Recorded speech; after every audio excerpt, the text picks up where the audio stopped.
There it is, broadcasting the boisterous part of the fastest game in the world. So strap on your lids and lace them up, Rook. If you didn't know, you're listening to the Bar Chirpers Hockey Podcast.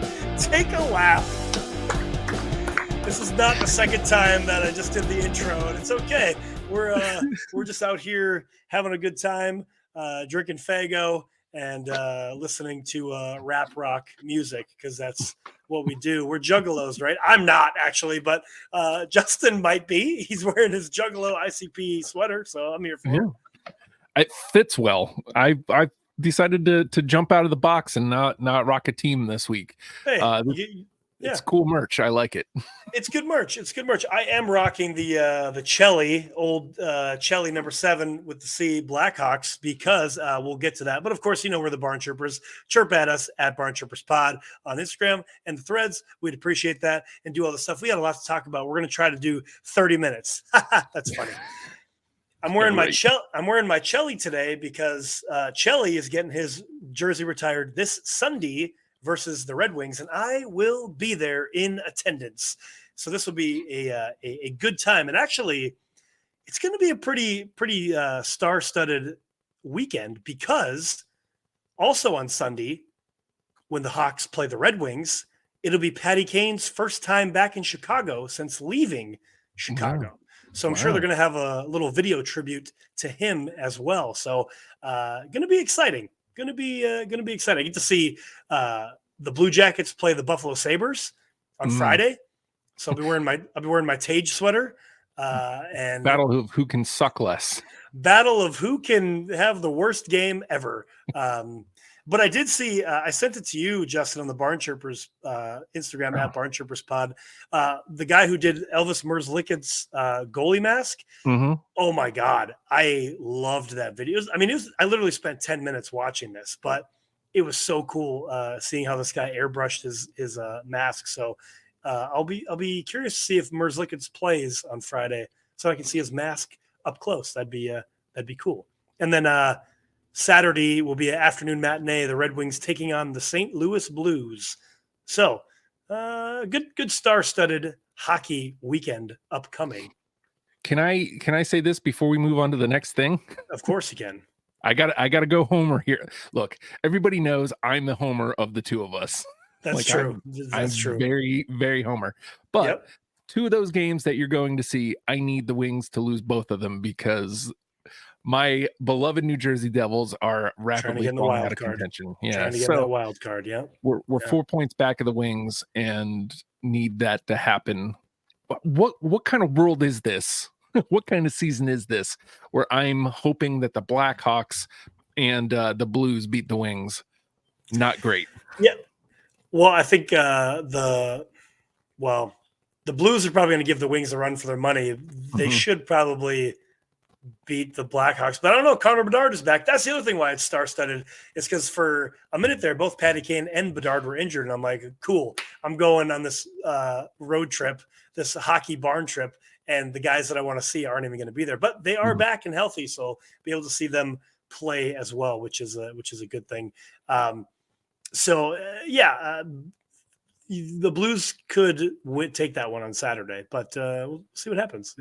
We'll see what happens, and then we'll talk about the barn trip next week, and I'll rank them and all that stuff. Yeah. Speaking of Columbus, Justin, when we left last week, nothing had happened really, but this week a lot of things happened. And in Columbus, they finally fire Jarmo Kekalainen as the GM. I mean, it literally only took 11 years. He was the longest tenured GM in the league. Literally one playoff round win in 2017 when they swept the Lightning, but literally nothing else.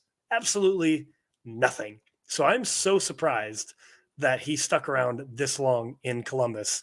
Not only that, the whole hiring Mike Babcock, he should have been gone when they fired Babcock, truly, because he hired him. One positive note being he did draft well, and there's a lot of young players in the prospect pool for Columbus. So if they can find somebody to really manage this team better, you could see an upside. I mean, we're not talking about a playoff run or anything short of like 10 years from now, but they have a lot of prospects. So I'm curious to see how things go up through the deadline in a couple weeks. And thoughts on the Kekalainen firing? Well, I believe you framed it as finally was what you put it. I don't know what happened that now is the time to do this. Like you said, it seems like this should have been done quite a while ago. I mean, we constantly want to be proved wrong on this show. And, the first thing I'm thinking in my head is who wants to go to, you say the Columbus Blue Jackets. Who the hell wants to go play in Columbus, Ohio? Who wants to go play hockey? I mean, apparently Johnny Gaudreau did, but and Patrick Laine, I guess. Also, but and Sivo. Well, he got dealt there. Like, I guess maybe he had to approve it, but and Provy decided to go there. So, I mean, they have people. So, maybe there is something there. Maybe between these people that we just mentioned and the pipeline, maybe they can build something there that is finally erases that thing off of my radar. This goes hand in hand with your roadie this weekend. Like, I'm looking forward to see, what the crowd is like. There's exactly. been the other hockey podcasts I've been listening to, like Elliot Friedman's podcast and Frank Saravalli's podcast. They've been talking about this firing, and they've both said, and again, these are two different shows. They've both said that the Columbus fans, like they call them the fifth line in Columbus, that they're here for this team, and there's really no reason why. So I'm really excited and curious to see what it's like in the atmosphere for a home game. So that's what I'm hoping for. I'm hoping God, this is why I wanted to go. I wish I could have made this happen, but I need to be proven wrong. Just like ad nauseum repeat. Sorry, but Nashville did it to me last year. They proved me wrong. We went. It was a great barn. It was a great time. I'm hoping that for you, for Columbus, and I'm hoping you can see what it is, why Columbus, Ohio has a team, and I'm hoping that this firing combined with that, hopefully Columbus gets a club on the ice that is worthy of their love, I guess is the point I'm trying to drive home. I agree, and I hope that too. And then just a couple days after that, it was announced that Columbus Blue Jackets will host the 2025 Stadium Series at Ohio Stadium versus the Red Wings.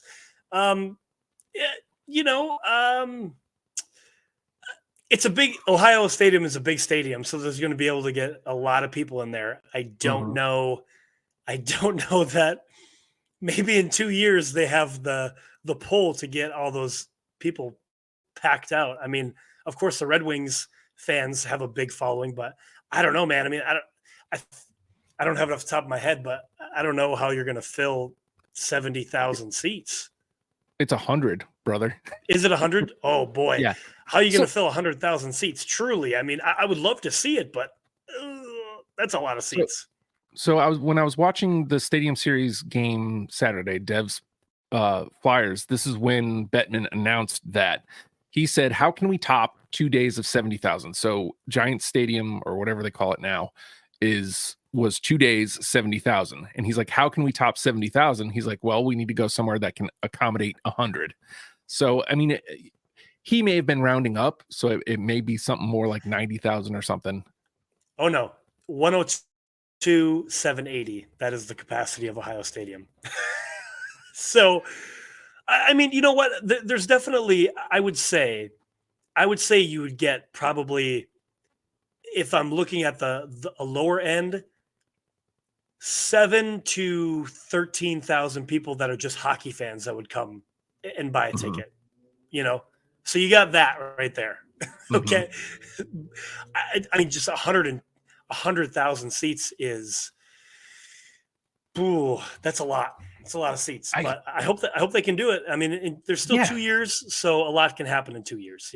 They could put on a good product on the ice. The Wings very well could be cup contenders again in 2 years. It's very possible. It's just not a very sexy matchup. Like, what was it? 3 years ago was Nashville, Tampa, and I kind of scoffed at it initially, but like, you've got Tampa, you've got, proven cup contenders. This year, the Stadium Series, last year was weird because it's Caps Canes, so that's weird. But this year it's the 2-dayer. You got all the teams in the metro area. You got New York, and New Jersey, Philadelphia. Those are all that's interesting. I don't know what's interesting about Columbus and Detroit. Like you said, Detroit's on the up. And this year it's looking like, they can make a playoff push. They're in right now. But Columbus is not good. They have 2 seasons to get good. We just talked about them. They have the pieces. Can it come together? That's the question. It's just not a very sexy matchup. Other than this, I may pitch for us to go anyway, just cause. Well, I think it's been said too, just on the Stadium Series and the outdoor games aren't really for the TV audience; they're for the live crowd to really enjoy. Mm-hmm. So I fully support that being there live is something special. So we get 2 years to save up our money, probably $500 tickets a piece. I know, so right? we have 2 years to start saving for that. Speaking of the Stadium Series, let's pivot here. I was going to save it for a little bit later, but as you said, the Stadium Series did happen this weekend. Your New Jersey Devils beat the Philadelphia Flyers. I assume you watched that game. I did not, but would you like to talk about it? What a game. Give your homer moment. Yeah, I mean, and look, this wouldn't be a homer moment because I would have watched this anyway, but the Devs were in, so I had to. But Nico Hischier scores 38 seconds in. The Flyers are pesky, man. They are pesky, and they are officially, I think they've gone on record as saying they're not going to be buyers at the deadline. If anything, they're going to be sellers. So, they're rolling the dice with what they got. They're keeping the plan. Their game plan is the same as it was at the beginning of the season. They're building for the future. So, I mean, if they hold, then they're in the playoffs, and it's a shock. They're ahead of schedule. Cool. If they fall off the face of the planet, which I just don't see, man. Watching them play, the Devs were up, I think 4-1 at one point, and the Flyers just wouldn't give. They just wouldn't. They just kept playing hard. They're fast to pucks. Their transition game is insane. We haven't really dove into other than the not quit factor of the Flyers, but when you look at the X's and O's of what they do, it's just insane. I mean, there was a really gross play. Which player was it? Is TK on Brendan Smith, I think. A really gross play, the 2 tangle up, and immediately TK takes his stick to Brendan Smith's calf. I don't like that. Don't like that. I mean, apparently they have a little bit of a history, so I'm not gonna in our text chat thread, I kind of called it dirty, and it's not dirty, but given that there's a little history, I can understand the beef, how it could boil over a little. Apparently last year Brendan Smith kind of caught him with a reverse clothesline, for lack of a better term, on ice. So not a fan of that. They get in people's heads really well. So that's where I want to praise. It's crazy. The Devils win, and I'm here praising the Flyers. Because to me, that's what stuck out. The Devs got it done, and it was great. Dawes had a good game in net, but it was the Flyers show, and the Devils just managed to get the W. So, good game. I recommend if you can still watch it, Joe, do so. It was fun. Yeah, I mean, I'm pretty sure it has a replay on ESPN Plus. So I was going to tune into it at some point when I had the opportunity. The other Stadium Series game was New York versus New York. And, I did pop in for about a period. I did watch the first. It was about the halfway through the first and the second period. So I watched about a period and a half. And honestly, the Islanders looked pretty good. They really did. They were firmly in control of the game. And then much like the Islanders do, they blew it in the third, which is funny to me because that's just what the Islanders do, especially with the Vezina Trophy uh, top 5 goalies, maybe top 3 goalies currently active right now, and you continue to blow third period leads. Like, you trash. But a cool moment of the Stadium Series, this game that I thought. So Matt Remke of the New York Rangers gets his first ever game is a Stadium Series. So he gets to take his rookie lap on the Stadium Series. So that's pretty cool. And then also on his opening shift, he has a scrap with Matt Martin. So like that's pretty cool. Like, making a name for yourself. I hate to give props to to the Rangers, but that's a pretty cool moment in general. Also, he's a big dude. He's like 6'7", 240 pounds. So he's a big boy. So I got to appreciate that. But yeah, again, as far as the game wise, Islanders blew it like they normally do. And both of those sweaters are trash. Chirp at me if you want to, but those are the worst sweaters ever. Like, just trash, absolute trash. New York, the Rangers, can you please do something else? I get it. You're an original 6 team. Do something else. Every one of your sweaters is crap, absolute trash. I love the Liberty jersey because it's something different. That's just me. Maybe I'm wrong, but everything else is just trash. NYR, Rangers diagonal, New York diagonal. Ugh. Gross. I don't disagree. I feel like Philly got the short end of the stick. I feel like Philly's was the worst of the 4. And it was just because that nameplate was weird. I have the Rangers just above them because, again, how is that really any different from what you normally wear other than the NYR huge? Boring. Isles above them at 2. And then my Devils had the best sweater of the weekend. I don't care. They did.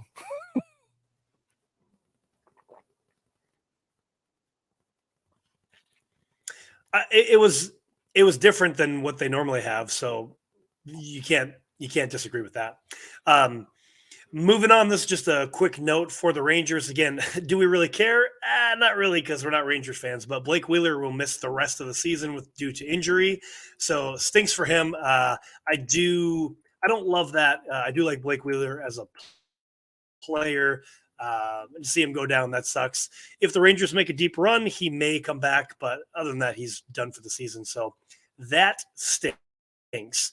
And that brings up, what will the Rangers do now at the deadline? And actually, I kind of love this because if they were going to make a move at the deadline to bring in just one more piece to shore up everything to make that deep playoff run, well, now they have to bring in at least 2 pieces because they lost Blake Wheeler. So I love to see that because I don't like you, New York Rangers. I don't like you. Bye-bye. Maybe you get bounced in the first round.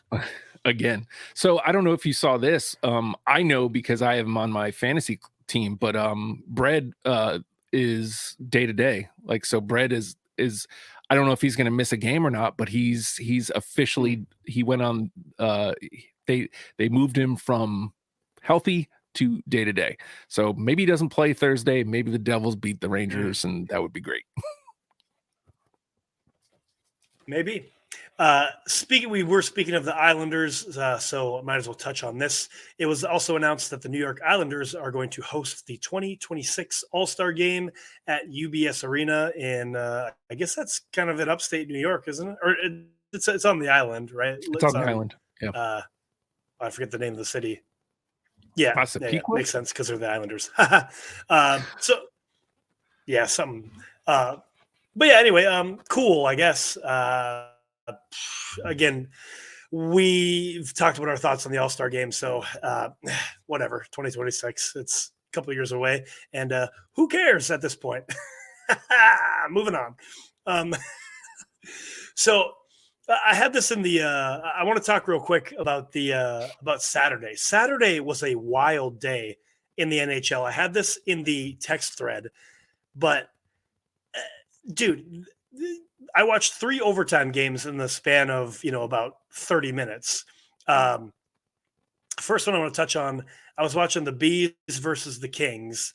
And speaking again about a team blowing it, the Bees had a lead well into the third period. They blow it on a power play. So they go to overtime. And on the 3-on-3 in overtime, the kid for the Kings, Brant Clark, gets a penalty.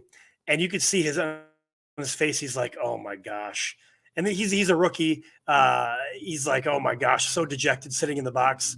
Well, the Bruins can't score.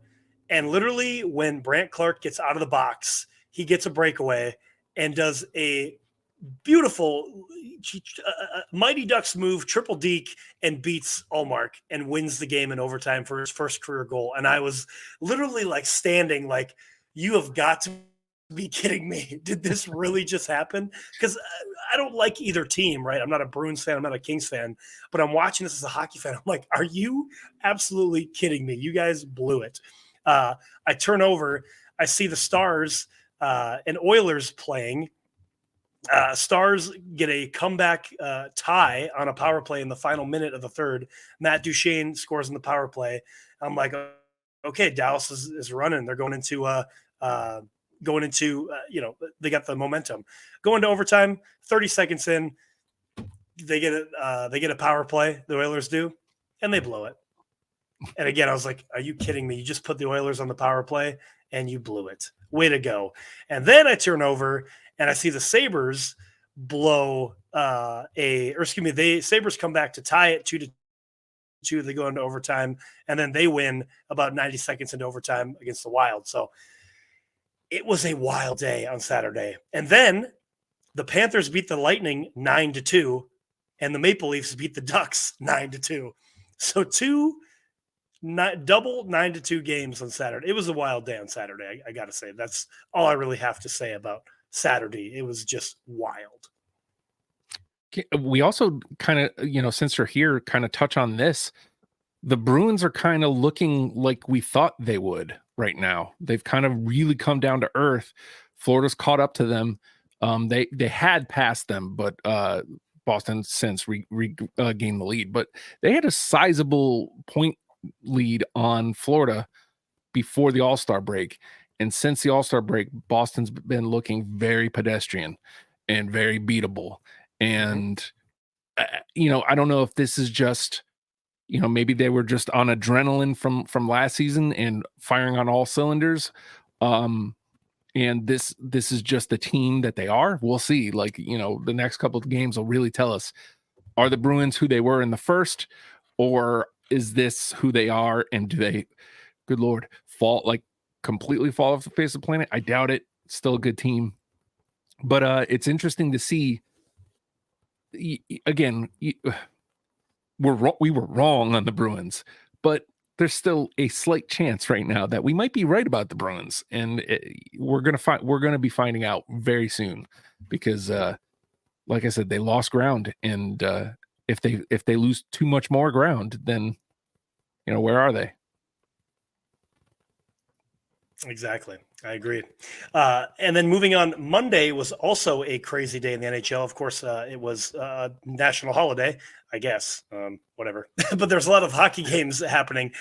So again, I'm watching the Bruins play the Stars, and the Bruins come back and tie the game, and they go into overtime, and then nothing happens. And this shootout between Swayman and Ottinger, it goes 9 rounds deep into a shootout. Both goalies are just stopping everything. And then it's just wild in itself. I've never seen a 9-round shootout before. Charlie McAvoy wins it for the Bruins, but that was interesting to me. I was like, holy crap, 9 rounds. Then I turn over, and the Canucks and the Wild, brother. Going into the third, the Canucks are up 5-3. Literally, not 10 minutes later, the Wild are now up 8-5. Pandemonium happening. The Wild end up winning this game 10-7, Justin. 10-7 against the Vancouver Canucks. Crazy. What? There was absolutely crazy. Oh my God. I forget who actually, I got to look at who. So there was a 3 different hat tricks. 3 different hat tricks. Jonas Brodin literally scored a 200-foot empty net. just literally behind the goalie line and empty netter. That was pretty cool. But yeah, like you said, there was three first time in an NHL game that 3 hat tricks were scored since 1992. The guys that did it on Monday, JT Miller, Joel Eriksson Ek, and my guy Kirill Kaprizov. And that's the first time it happened in a game since 1992. I'll give you a couple of old school names there, Justin. Yari Curry, Luke Robitaille, and Mike Donnelly was the last time that happened, to bring that back to the early 90s. Good Lord, I hated Luke Robitaille. Good Lord, I hated that guy. I think don't know why. Did. Yeah. I think even Luke Robitaille hated like Luke Robitaille.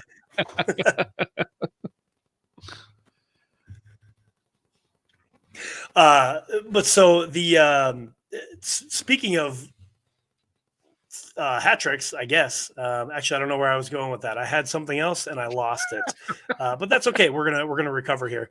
Another thing that was crazy. This isn't really necessarily a stat, but the Oilers were playing the Yotes in Arizona, and there was a "Let's Go Oilers" chant at the Mullet Arena. It was so heartbreaking to me to hear that and to watch that.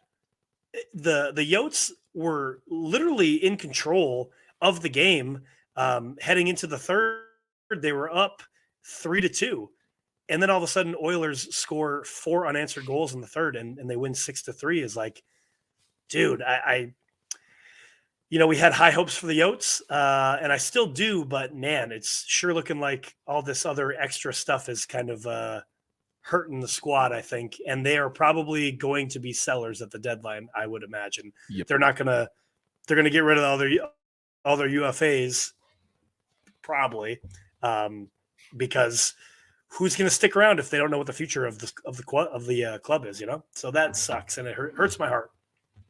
It does, because we've kind of been championing them all season, and again, to go from where we were when we saw Blink in DC last year to where we are with this club now, we're rooting for them, and I want maybe not a deep playoff push, but like to be in the conversation come playoff time was what I was hoping for, and they're just not getting it done. And unfortunately, like you said, it looks like they're going to be sellers. I can't imagine a reason they wouldn't be. And chances are that the club is probably gone. And it's really hard to sit with that. Weird. It's very weird. Agreed. Yeah, it really is. It really is. That's what I was going to see. I knew I would bring it back. Speaking of hat tricks, the Winnipeg Jets played Calgary on Monday, and my guy Sean Monahan gets a natty hattie. And for all of you that don't know what a natural hat trick is, it's 3 consecutive goals. So there was no interruption of Sean Monahan scoring his 3 goals. That's a natural hat trick, scored all in a row. But Winnipeg ends up losing 6-3. So I don't know how that happened, because Hellebuck was in net too. So that just total destruction there. And also the last thing I want to touch on with, I said it in the group chat, on my fantasy squad on Monday, I had 17 points scored, 17, and I was a -3 for the whole squad. I just look at that and I look at those fantasy scores. I'm like, how in the absolute blank does this happen that there's 17 points scored and I'm a -3? The math ain't mathing for me. The math ain't mathing for me, Justin. I hate. Moving on to some, and I'm actually going to save this. We're going to talk about the PWHL in a second, but I'm going to save that one because I think that's a bigger, a big news story. But Patty Kane hit his 800th assist over the weekend. That moves him to 33rd all time with 800 assists. And just to put it in perspective, Wayne Gretzky at number 1 has something like 1,900 something assists. And Sidney Crosby at number 12 or 14 has 970 or 917. So just to put it in perspective of like, Patty Kane hits 800, which is great, but there's a lot in between there. And the amount of points that like Gretzky scored in his career is crazy, right? Mm-hmm. It sucks to stack anything up against the great one.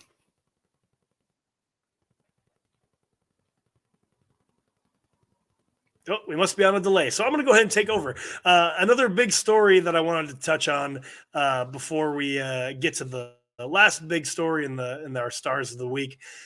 But Jaromir Jagr, Mr. Mullet himself, gets his sweater finally retired in Pittsburgh over the weekend. And what I thought was really cool is he did practice with them on Friday and did like a little fan fest thing.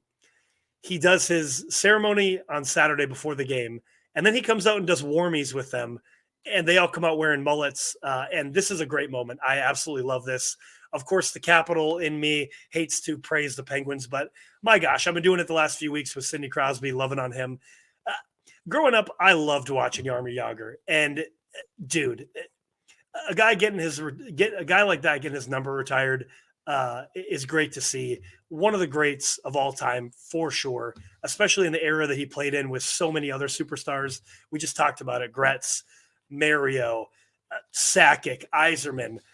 The list goes on of Chelios, the amount of guys that were great players in his era and still to be able to do all the things that he did, absolutely amazing. So I love to see this. If I wasn't already on a barn tour this Friday, I was going to go to Pittsburgh to see this because I loved watching Jagr growing up. Like you, I hate giving flowers to anybody who plays for Pittsburgh, but Jagr's just that dude. Like, again, there's nothing to dislike about Super Mario unless you're, a Devils fan or an opposing team. Like the further you get away from it, you realize. But Jagr went and played elsewhere, and you realize he came through New Jersey, and it's like, we got Jagr. Like this feels good. I love this. And the dude, like, what a dude. And like, he's still out there playing. Like he's still lacing playing them up. I love it. I love this dude, and I love that he's getting flowers, and I love that I love that moment. Like you said, I hate Pittsburgh. I love that moment. I thought that was classy. I thought it was cool. You love to see it. Well, and I mean, even just this, I mean, he's in his 50s and he's still playing. He still plays for his hometown Czech club. I mean, he owns the club, but he's also still playing for them because he wants them to win. He wants them to be good, right? That's how much love he has for hockey. So just across the board as a hockey fan, you have to look at that like, oh my gosh, like this dude is a pretty great guy too, just across the board. And speaking of, both Frank Saravalli and Elliot Friedman, again, they're both NHL insiders if you don't know, but they've both mentioned this before. And it brought up a thought. It was an interesting thought that they had. So when Jagr left and he came back, he didn't sign with Pittsburgh because this isn't a direct quote or anything, but Jagr didn't see a spot for him on that squad. Crosby already had his line. Malkin had his line. Whoever else was there had their line. So he didn't really see a spot for him in Pittsburgh. And that's why he went and signed with Philly. And of course, when he came back to Pittsburgh, he got booed for it. But the thought that Friedman said was, think of all the guys when Jagr came back. He did short little stints, right? He played for a lot of teams, but he was kind of like a Jedi master in a way to young guys like Claude Giroux, Jamie Benn, Brad Marchand, Ovi, young in their careers. And like, you think about that, like, dang, a guy like Jagr did come onto those teams to make them better and to kind of show these guys the ropes or to give them talent to play with so that way they can reach their potential. And that in itself too is pretty awesome to me. I mean, you can look at it like, oh yeah, he played for like 8 different teams. He just went team to team. Like, yeah, but he was passing on, it's just like on the job training. Like this great player is passing on all this knowledge to other players that can, turn into something. And obviously all those names they did. You know what it's like though? It's funny when you word it like that. It's like the passing of the torch in wrestling. It's like Hogan and Rock. Yeah. It's like Rock Cena. Like it's giving them the rub, brother. Dude, it doesn't happen enough anymore. And I hope that you just brought up Ovi. Like I hope that that they're going to be cleaning house of the old guys soon, so he can pass on whatever he's got to the young cats, the next wave of caps. The same thing for Sid the Kid. Sid the Kid strikes me as that type. I don't, maybe I'm projecting something onto him, but for sure. he seems like the I type. think so. But like these great players that are at the end of their career,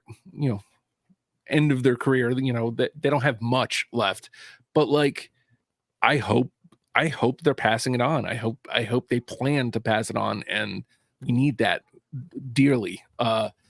So the league can continue to get better, and earn the things that these great players have. Like, I don't know.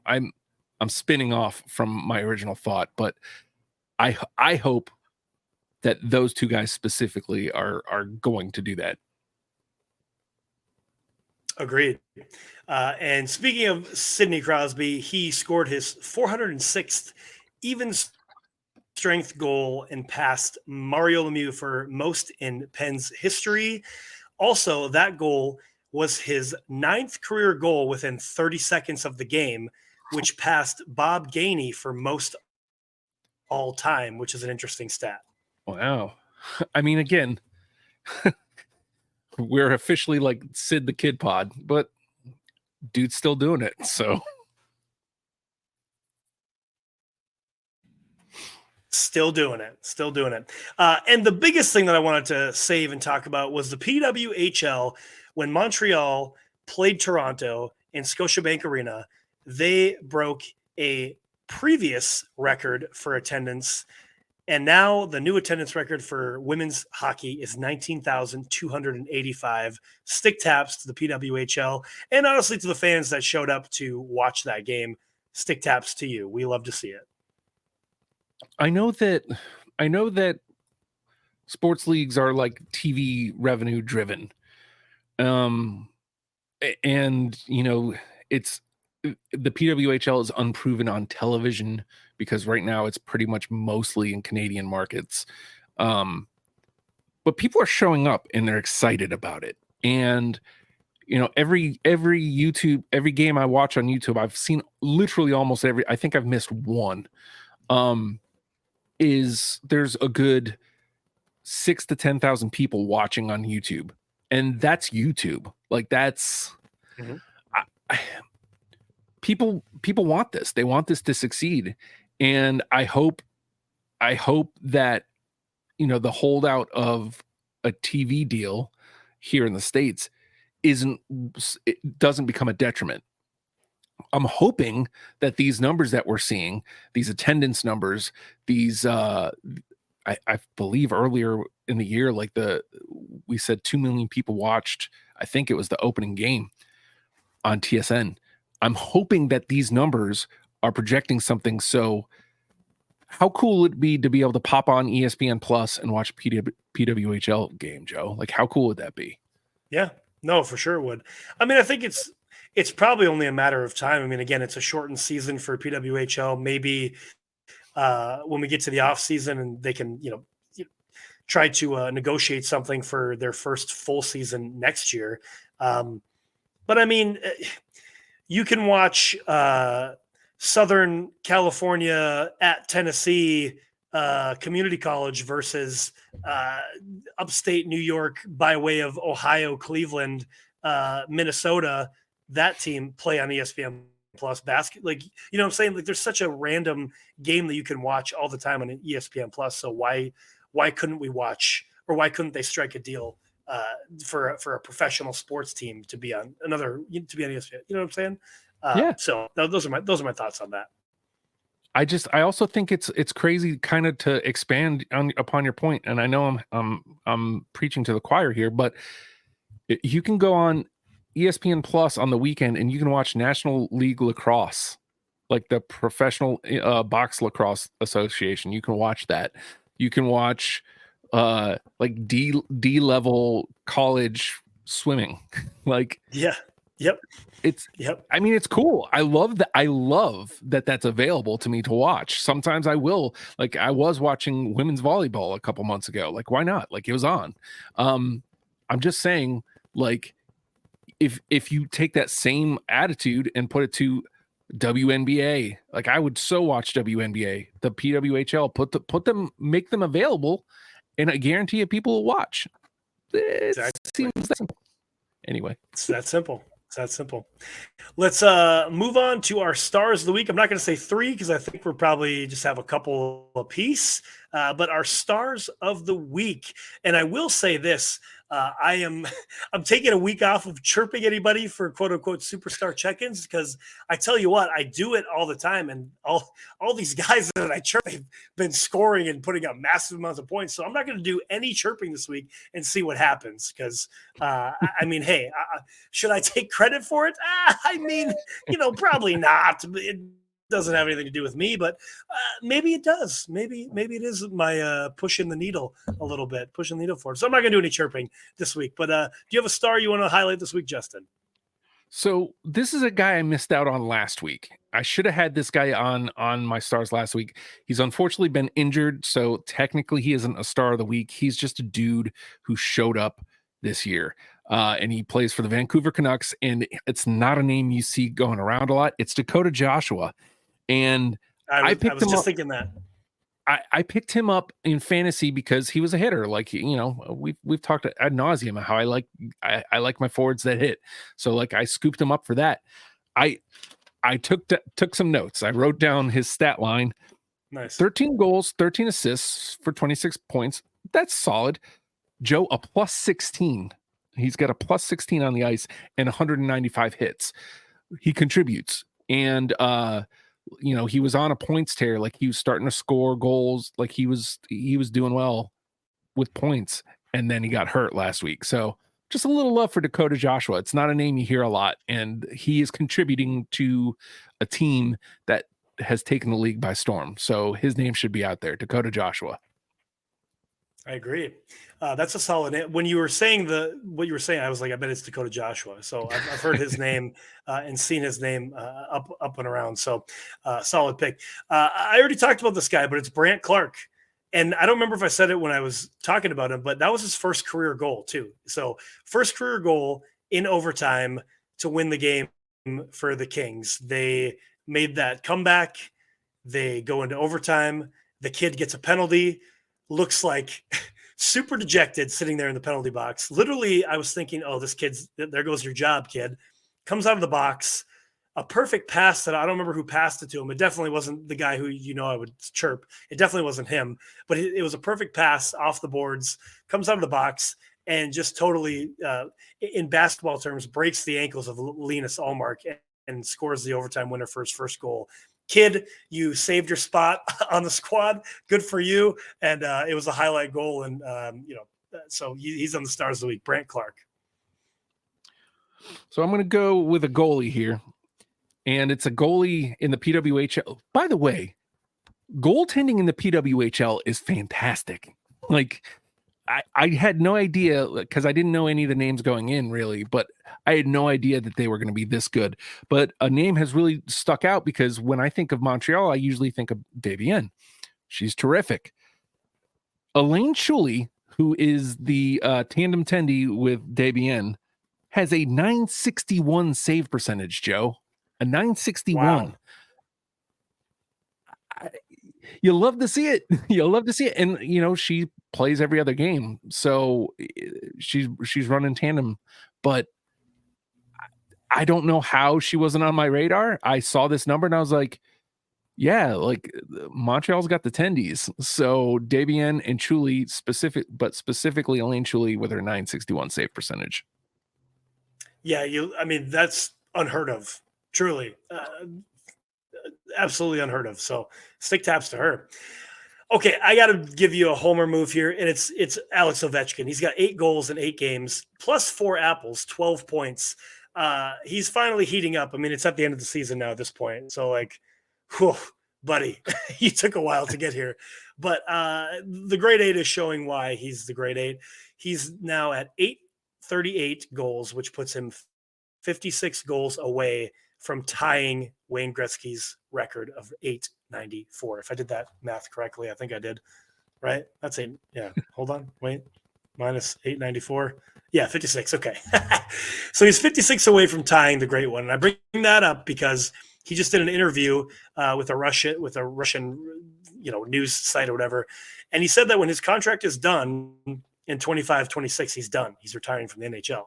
So we have about 20 some games left of this season, plus 82 in 2024, 2025. And barring any injuries, fingers crossed he's not, 24, 25. So 162, basically 180 some games, let's say, to score 56 goals. Justin, pass or shoot, Ovi will break the record. Man, I mean, given that, like it seems like the easiest shoot ever. Like, because it's not even like it seems that way, but yeah. let's remind everybody his production this year, or lack thereof. This season he only has 16 goals, 25 assists, dash 16, 17 power play points, 178 shots on goal, and 102 hits. So well, let's be generous and say he gets to 30 goals this year, right? Like that, I think that's a little generous based on his production, but he's on a heater. So, maybe he keeps finding the net, and say he rounds out at 30. So that is what, 14 this year, which leaves, he's got to split 25 between the two seasons. It doesn't seem out of the question. I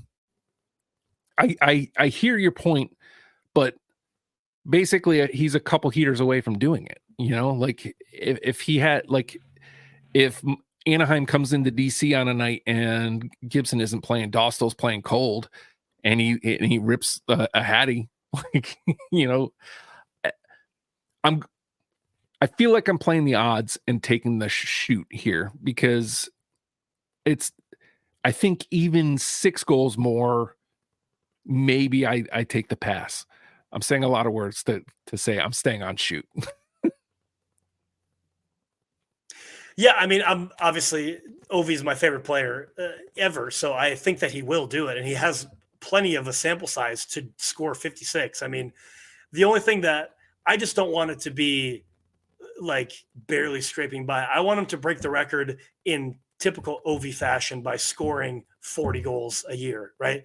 Like when he passes Gretzky, I want that to be, so we're at the end of the season now. So, when he passes Gretzky, I want it to be his 40th of the year next year, right? And he's passing him or tying it. You know what I mean? Like I want it to be in typical Alex Ovechkin fashion. So I do think he will do it. I just want it to be like the goal scorer that he is when he does it. So I'm shooting.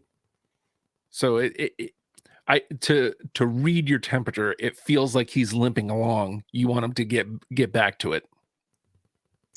Yeah, I mean, I think I said this a couple of weeks ago that why I was praising Sid so much, and you had asked me the question of, is it because Ovi's having such a bad year? And yeah, it's true. I mean, now that he's heating up, it's like, oh, great. I mean, I love to see that. That's the Ovi that we know. So continue that. It stinks that there's only about 20 games left of this year, right? So he could still, like you said, get to 30. It's possible. Probably, let's say maybe 25, 26. But I just want to see next year to go on that absolute heater that Ovi does. And when he matches the record, it's his 39th goal. And to beat the record is a 40-goal season again. That would be just absolutely perfect. Yeah. You got one more? Oh, wait. Yeah. It's my turn. I'm going here, and this one actually is for her play this week. Her hat trick against New York versus Boston lifted Toronto to I think it was a 3-2 victory or 4-2 victory. Natalie Spooner. And I mean, she's not somebody who's not getting love, but she's on a team with Sarah Nurse and Renata Fast and Soupy. Like you could see where Natalie Spooner might kind of get lost in the shuffle. She's not playing like it. She's inarguably probably like the asset of that club. So Natalie Spooner, hats off to you. Love to see it. Love to see it. I'll just say JT Miller for scoring a Hattie. JT Miller's a solid player. He kind of gets lost in that shuffle on that great Canucks team. You know what I mean? I just don't think he gets mentioned a whole lot, even though he does a lot of great things for that squad. So JT Miller, he never gets talked about. So Hattie, hats off for you.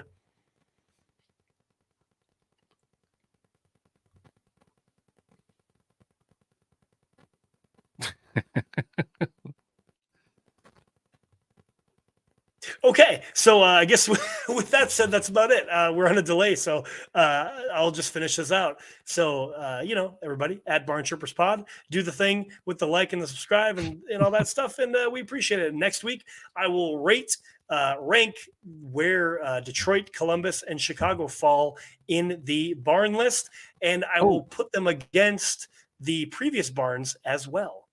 Yeah, hold on. Before we go, we got a thing. I want to show it at the bottom. Joe's barn tour from last go round. Oh, wow. Look at that. You got stats and everything. Yeah. So again, just as a reminder, and then we'll go over it again next week. But these are the barns that Joe's already been to. Cap One, he gave a 14 out of 30. PNC was unscored. PPG got a 26 out of 30. Bridgestone got a 25 out of 30. Florida Live got a 25 out of 30, and Amelie got a 21 out of 30. So that's what is stacking up for next week.